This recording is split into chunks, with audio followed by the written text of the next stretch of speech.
Hello tout le monde, moi c'est Anthony, associé CIO chez Futur Digital, une agence d'automatisation et d'IA. Et aujourd'hui, je vais vous expliquer comment est-ce qu'on a fait 117 000 francs sur le premier trimestre, les erreurs, les échecs, ce qu'il faut faire, ce qu'il ne faut pas faire. On voit ça tout de suite ensemble, c'est parti. Donc comme dit dans l'intro, on a fait un certain montant sur ce premier trimestre. Ce n'est pas du tout le plus important. Le plus important dans cette vidéo, ça va être de vous apprendre ce qu'on a pu apprendre durant ces 3 mois, ces 3 premiers mois de janvier, de vous éviter de faire les mêmes erreurs que nous, hein, si ça vous intéresse tout ce business d'automatisation, d'IA, etc. Parce que croyez-moi, des erreurs, on en a fait et on va encore en faire. Mais voilà, l'idée c'est vraiment plus de décortiquer le business, de voir ce qu'on a fait juste, ce qu'on a fait faux et de vous expliquer tout ça. J'ai choisi de ne pas prendre d'écran devant moi, de ne pas faire une présentation sur Gamma ou quoi aux caisses. J'ai voulu garder mon cerveau à 100% pour essayer de vous exprimer au mieux mon ressenti après ces 3 premiers mois en tant qu'associé CIO dans une agence d'automatisation IA grosso modo. Donc commençons par le début. 1er janvier, on se fixe des objectifs clairs, enfin pas tant que ça, mais en tout cas des objectifs de chiffre d'affaires annuel qu'on a réussi à atteindre du coup sur ce premier trimestre en tout cas, hein, on l'a bien sûr mensualisé. Quand je parle de chiffre d'affaires, je parle de chiffre d'affaires signé, bien évidemment, pour les puristes qui vont venir en commentaire, comme ça vous le savez, rien à cacher. Et on n'avait pas de plan clair, première erreur, très certainement, pas d'offre claire surtout. On nous l'a répété, je l'ai lu, je l'ai relu et je l'ai revu. Donc c'est peut-être une première action à mettre en place, c'est d'avoir une offre claire. Nous on s'est dit, alors écoute, on va vendre de l'automatisation, de l'IA, ce qu'on savait faire, et des formations en entreprise. Donc c'est évidemment ce qu'on a vendu. Grosso modo, si on veut faire un plan très rapide de la situation, les formations sont super bien passées. Les implémentations un peu moins. Pourquoi ? Pas que je sois nul ou quoi aux caisses, c'était plus le fait de se dire on a très mal qualifié les projets, on a voulu signer trop de choses trop rapidement, sous-pricé bien évidemment, et surtout, alors ça c'est plus de mon côté à moi, mal estimé le temps, je l'ai dit, mal qualifié, c'était pas du tout assez cadré et ça laisse la place à énormément de déviance, je sais pas si c'est ça le terme, mais en gros, tu dis à ton client tu vas faire X, enfin ton client te demande de faire X, toi tu dis ok, tu cadres pas assez la chose, et il arrive que le client te dise juste mais est-ce que tu pourrais me rajouter ça ? Et cette petite phrase là, pour ceux qui implémentent, qui sont dans l'automatisation, dans l'IA, vous la connaissez, ça vous rajoute 3, 4, 5, 6 heures, 7 heures, 2 jours de boulot littéralement. Donc c'est un peu ce qui s'est passé, mal cadrer les clients, peut-être pas été assez ferme sur certains points. Après voilà, client first, c'est ce qu'on s'était dit aussi. Mais du coup, ça explose notre marge et ça explose mon temps, surtout moi de mon côté. Parce qu'il faut savoir que je suis seul actuellement à faire ça. Pour un peu la première leçon qu'on a à tirer de ça, c'est au niveau de l'implémentation. Si c'est ce que vous faites, qualifiez bien vos projets, prenez du temps. Sur le temps estimé, rajoutez 30%.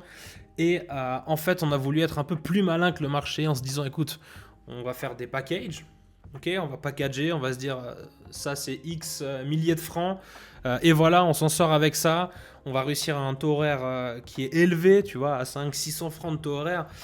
Pas du tout. Voilà pourquoi les gens qui ont du recul price à l'heure et font des forfaits à l'heure et renouvellent ces heures chaque mois, dépendamment du projet. Parce que sinon, c'est impossible d'être rentable sur du sur-mesure, bien évidemment. Donc, ce qu'on fait.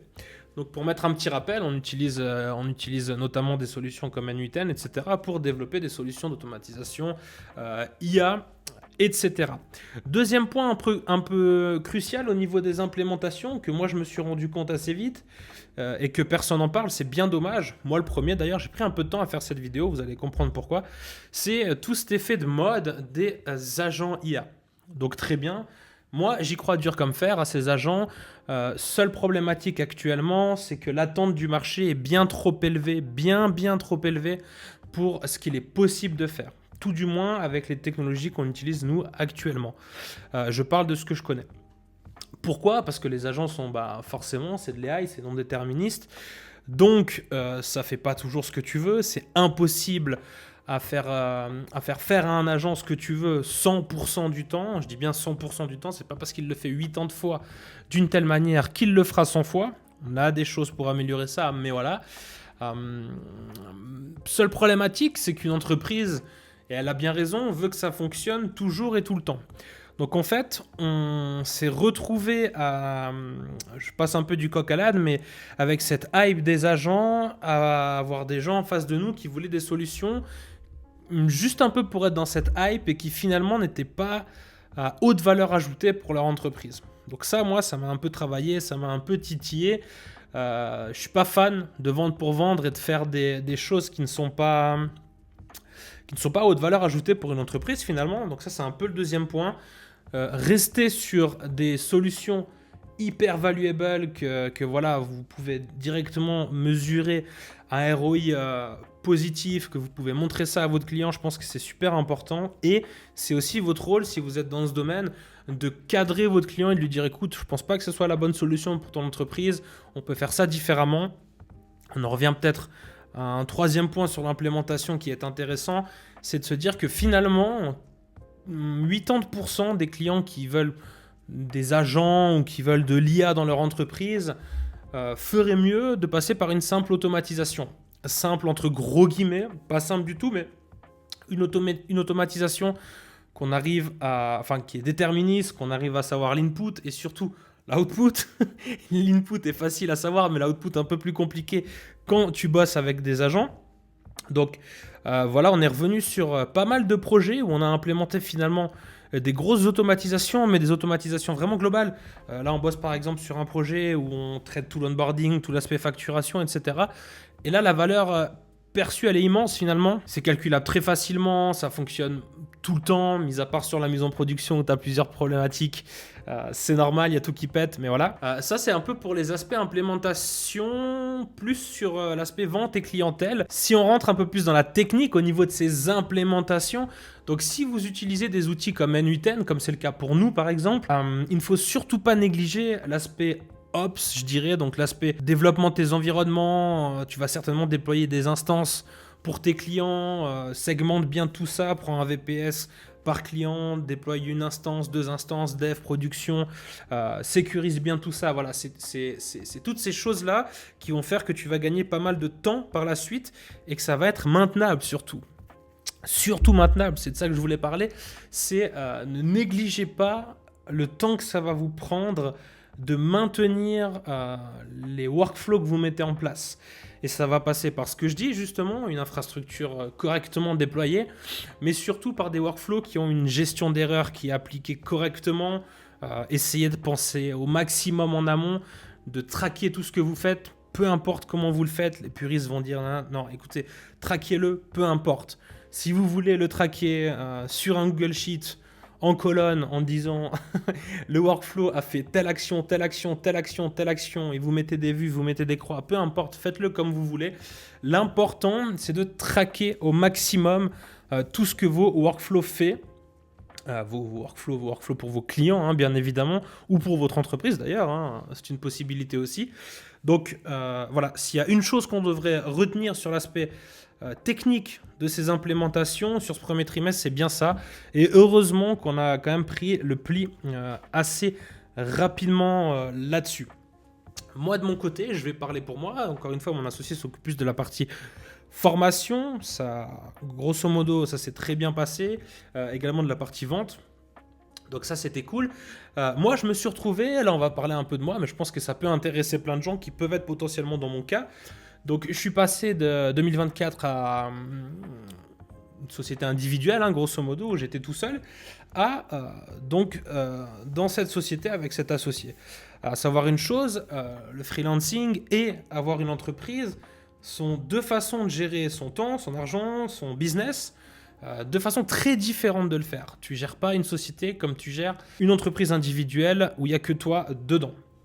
Donc ça, je le savais bien, hein, j'ai quand même été comptable pendant quelques années, mais je ne m'étais pas rendu compte à ce point, dans le sens où quand tu es freelance, bon, tu fais 10 000 francs, tu fais tes 10 000 francs, tu peux t'arrêter, c'est fini, tu prends des projets un peu comme ça. Là, ce n'est pas le cas, il y a des frais, il y a des charges, on doit faire rentrer de l'argent, c'est super important.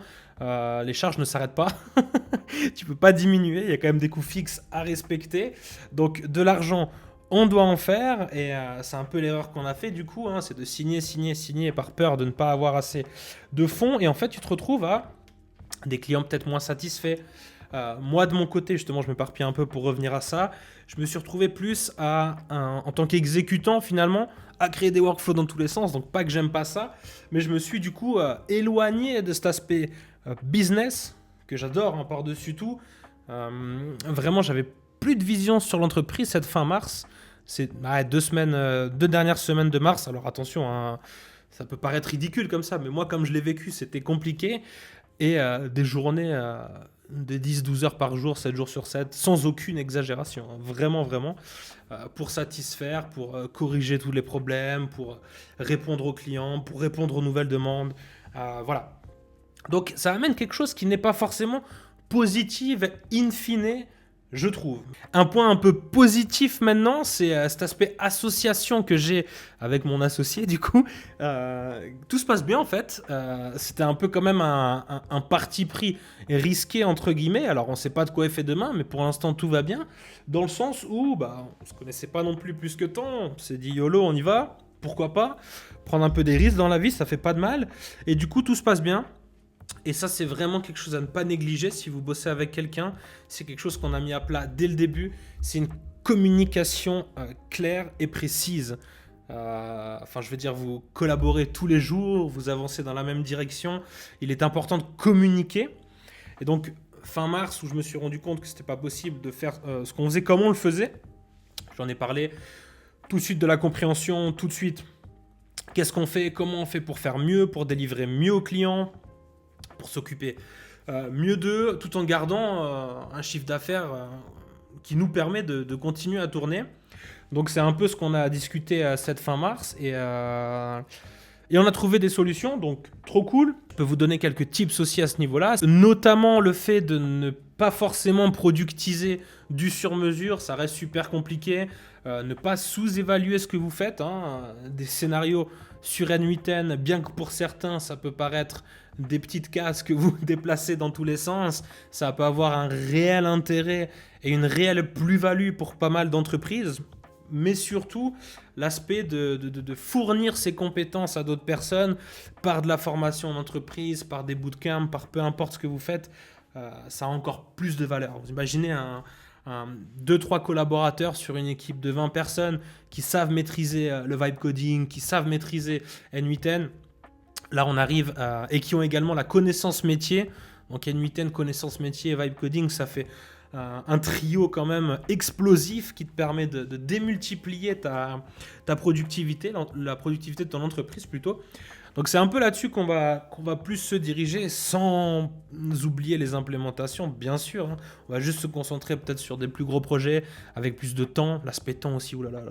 Estimez-vous du temps et rajoutez 30-40% de ce temps-là. ça fera pas de mal. Quoique vous avez peut-être déjà l'expérience et du coup, vous arrivez à trouver le temps juste pour chaque projet. Également au niveau des projets, ce qu'on a fait de juste, c'est qu'on a quand même essayé un peu de verticaliser ce qu'on faisait. Donc ça permet un peu de faire grossir ta marge, mais ça reste quand même compliqué parce que ça reste du sur-mesure. Quand j'entends verticaliser, j'entends tu fais un projet sur mesure pour un type de client. Disons, je sais pas, tu fais une automatisation pour les dentistes. Et ben après, tu vas aller voir tous les dentistes en disant voilà ce qu'on a fait, est-ce que ça pourrait t'intéresser? Et auquel cas, tu as déjà une base qui peut être répliquée, mais il ne faut pas se leurrer. Tu as quand même pas mal de choses à mettre en place sur mesure. Les attentes seront différentes tout le temps. Donc voilà, c'est quand même une solution, pensez-y, verticalisez. Mais prenez quand même en considération l'aspect temps sur mesure. Donc voilà, je crois que j'ai fait un peu le tour des aspects négatifs, hein, entre gros guillemets bien sûr, je suis pas là pour me plaindre.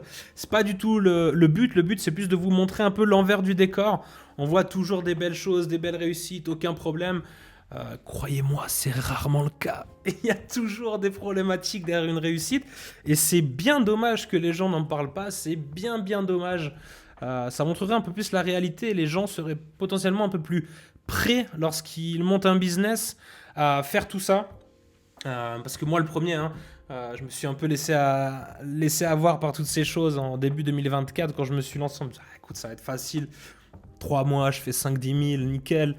Pas du tout.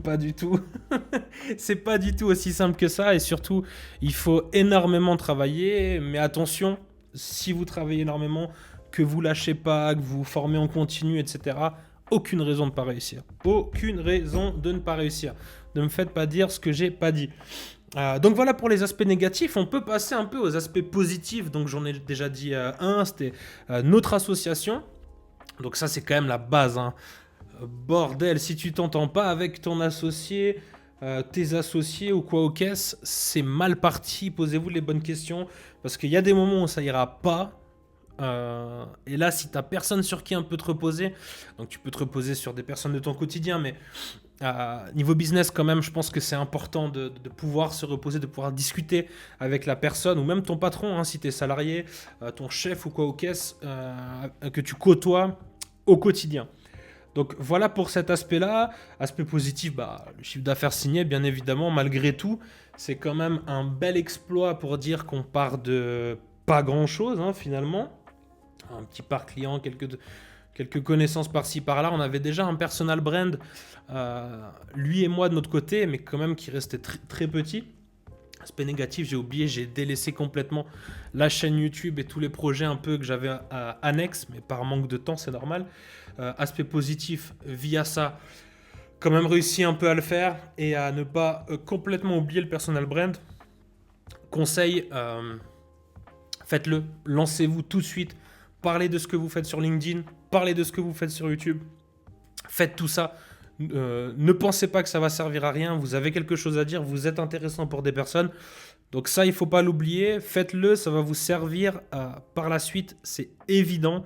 On a signé plein de mandats pour ça, des conférences, on a fait quelques conférences ces temps-ci. Ça amène de toute façon du business, et même si c'est pas du business, ça amène des rencontres super intéressantes. Enfin, voilà. Ouvrez-vous au monde, montrez ce que vous faites, vous n'êtes pas ridicule, personne ne va dire que vous êtes ridicule. Au pire, les gens vont nexter, c'est fini, terminé, n'ayez pas peur du regard des gens, ça vaut rien. Faites ce que vous voulez, la vie est courte, profitez. Voilà, ça c'était un peu l'aspect motivation de la vidéo. Donc cet aspect-là, l'aspect chiffre d'affaires, l'aspect shift aussi rapide qui est super positif qu'on a réussi à mettre en place, c'est de se dire ok bon ça va pas, qu'est-ce qu'on fait, boum on next et on part. Alors on change pas complètement de business hein, bien évidemment, mais on next les offres, les choses, etc. etc. Donc ça c'était super positif aussi. Un petit point, maintenant que j'y pense, oh là là, c'est décousu, j'espère que vous allez pas m'en vouloir. Organisez-vous, mon Dieu. Un CRM, la base. Moi, je me rendais pas compte, hein, en tant que freelance, entre guillemets, j'étais tout seul avant. C'est tellement surpuissant, tellement important. Mettez vos données clients quelque part, les emails, les échanges, les offres, les relances, tout ça, il faut que ça soit structuré dans un endroit pour pouvoir l'activer, sinon ça sert complètement à rien. Les projets, si vous faites de l'implème, notamment à N8N, etc., ou peu importe d'ailleurs, hein, du dev de manière générale, structurez vos projets. On commence comme ça, toujours de la même manière, on fait toujours ça, on enregistre ça là. Enfin voilà, toutes ces structures-là, ça c'est un peu ce qui nous a manqué au début, ce que je vous parlais avant, c'est qu'on n'avait pas cette structure-là. D'ailleurs, toujours en train un peu de la travailler, hein, je pense que c'est jamais fini, mais une structure claire lorsque vous lancez un projet. Comment est-ce qu'on commence? Comment est-ce qu'on travaille dessus? S'il y a plusieurs personnes qui travaillent dessus et comment on le termine? Trop peu de gens qui abordent ces sujets aussi. Quand tu fais ça en production pour des boîtes, c'est tout un autre paradigme. Il y a plein de choses à respecter, les aspects sécurité, quels outils on utilise, les contrats de maintenance, tous ces bordels-là qu'on a dû mettre en place. Donc, super important ça. Mais ça peut passer dans le positif parce qu'on a réussi à bien le travailler quand même. Je ne sais plus combien de clients signés, c'était un chiffre assez positif aussi. Du contenu qu'on a réussi à faire. Une renommée un peu dans la région aussi qu'on a réussi. Très récemment, on a lancé une date pour ouvrir des formations daily en présentiel. Dans nos bureaux, on a réussi à faire un sold out de 10 personnes en 36 heures sur LinkedIn. Enfin bref, ça c'est vraiment des wins qui sont cool et qu'il faut quand même fêter. Donc voilà, toutes ces choses-là, tout ce qu'on arrive à mettre en place, ça reste des énormes wins. Et grosso modo, hein, malgré tout ce que je viens de vous dire, c'est plus pour avoir cet aspect apprentissage et vous donner un peu de ce que j'ai pu apprendre pendant ces 3 mois. Mais la somme est quand même sacrément positive, hein, bien évidemment. malgré un épuisement considérable de ma part sur la fin du mois de mars, où vraiment je pense que si je continuais comme ça, je m'effondrais. Maintenant ça va mieux, on a repris un peu de poil de la bête, mais voilà, c'est aussi un peu comme ça, hein, quand dans l'entrepreneuriat, t'as des hauts, t'as des bas, c'est un peu les montagnes russes. Et quand t'as le bas, mon Dieu, rien qui va. Il y a ça qui pète, il y a lui qui est pas content, t'as mal fait ci. En plus, ça arrête pas. Si t'es encore là maintenant, bah écoute, je te remercie, ça fait plaisir. J'espère ne pas avoir dit trop de conneries et que ça t'aura été potentiellement utile. Je vois bien que ce business-là est en train d'exploser actuellement. Donc, grosso modo, hein, si t'es là-dedans ou que tu veux être là-dedans, ne te fais pas avoir, c'est dur, il faut travailler. Néglige pas le sur-mesure, price juste. Ne te laisse pas bouffer par les clients, c'est important. Double ton temps. C'est dur d'estimer le temps juste au début. Gère tes workflows correctement, fais des gestions d'erreurs, déploie des instances correctement aussi et une bonne structure. Structure également tes projets. Enfin voilà, toutes ces choses-là que j'ai dit durant toute la vidéo, c'est des choses super importantes à prendre en considération pour tout ça. Moi, pour mon cas, je suis en train de réfléchir à potentiellement lancer un accompagnement pour, justement, si toi, tu as envie de te lancer dans ce business-là, avec tout ce qu'on a traversé, je pense qu'on peut être utile pour toi. Donc, il y a un petit formulaire en dessous de la vidéo. Ça t'engage à rien, quelques réponses, et on verra un peu les retours que j'ai, si ça intéresse ou pas les gens. Pour notre part, on va continuer encore plus fort pour ce deuxième trimestre. Ça va être magnifique. Je me réjouis. Sur ce, c'était Anthony. N'arrêtez jamais d'apprendre, c'est super important. Bye bye.